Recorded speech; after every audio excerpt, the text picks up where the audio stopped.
yaitu Human Impact on Marine Biota. Yang pertama itu pendahuluan. Lautan adalah jantung dari planet bumi, mencakup lebih dari 70% permukaan planet.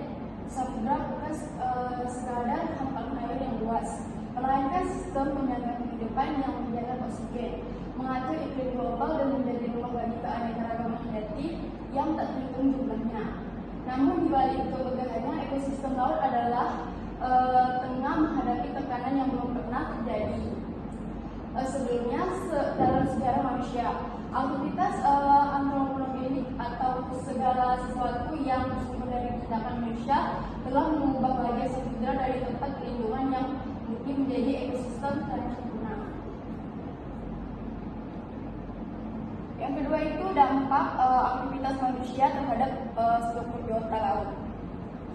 Manusia mengubah lingkungan laut dan mengaruhi organisme laut dalam banyak cara. Kita memanen tumbuhan dan hewan laut, melakukan budidaya perairan, reklamasi lahan, membendung sungai yang mengalir ke laut, dan mengeruk pelabuhan. Organisme laut diangkut ke seluruh dunia dan secara sengaja atau tidak sengaja.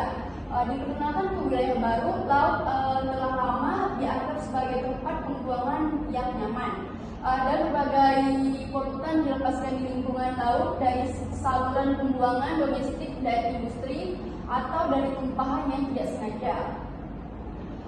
Ekosistem pesisir diperkaya oleh nutrisi yang terkadang dalam air limbah, dalam deterjen yang dibuang, dan dalam limpasan pertanian. Semua aktivitas ini dan lainnya dapat mengubah komposisi spesies komoditas laut, mengakibatkan hilangnya organisme laut atau hilangnya habitat laut atau mengganggu seluruh ekosistem laut.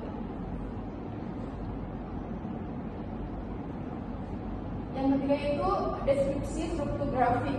Sumbu horizontal, sumbu X menunjukkan variabel waktu tahun dalam rentan dari tahun 2950 hingga awal 1990-an. Sumbu vertikal, sumbu Y menunjukkan jumlah tangkapan laut marine research dalam 1 juta ton, 10,6 bonus skala dimulai dari 0 hingga 90 juta ton. Tren garis biru itu menunjukkan fluktuasi tahunan, namun secara keseluruhan memiliki kemiringan slope positif yang sangat tajam. Sudah itu dampak overfishing terhadap perubahan komposisi spesies ikan di perairan laut. Perikanan yang telah berlangsung selama 200 tahun untuk stok ikan kod dan dilepas pantai timur kepada dan England. Pada dasarnya berhenti pada tahun 1960, meskipun mungkin akan pulih seiring waktu. Menunjukkan bagaimana penurunan pada spesies yang disukai ini telah mengakibatkan perubahan pada kelimpahan ikan lain. Populasi ikan pari dari hiu anjing telah membesar 35-40%. Sejak tahun 1965, sementara ikan kod, hotdog, dan hake telah menurun sebesar 45%.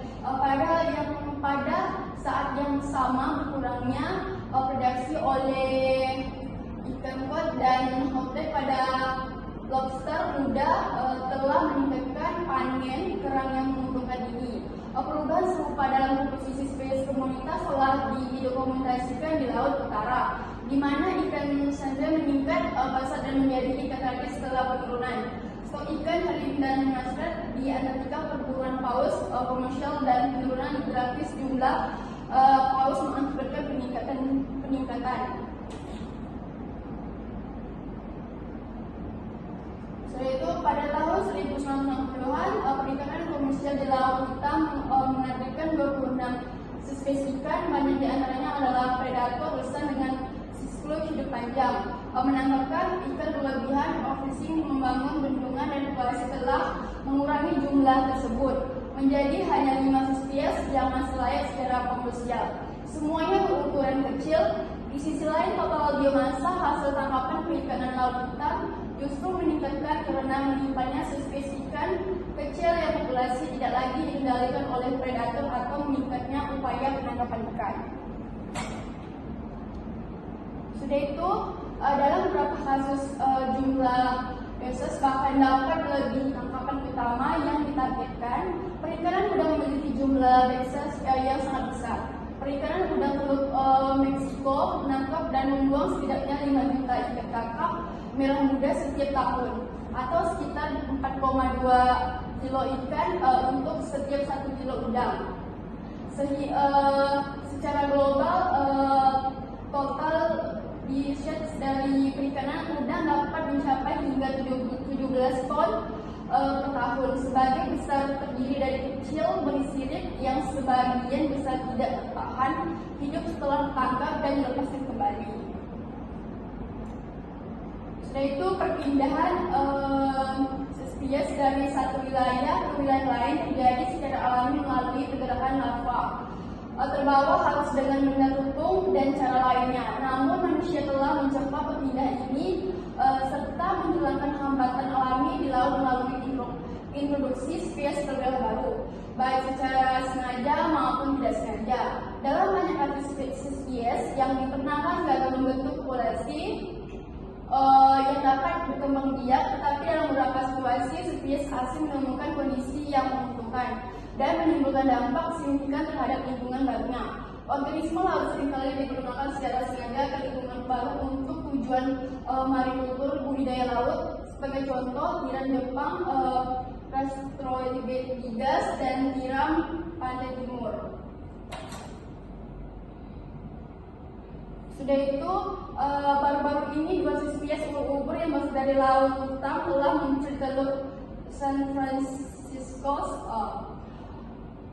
Masih terlalu dini untuk menilai dampaknya terhadap ekosistem. Spesies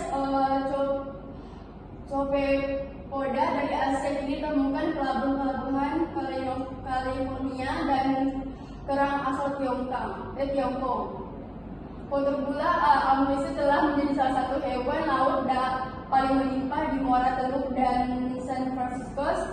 Kerang seberat Dreissena polymorpha yang berasal dari wilayah Mediterania memasuki danau-danau besar di Amerika Utara melalui air belas pada tahun 1996 dan hampir segera mulai berkembang dalam jumlah yang sangat besar.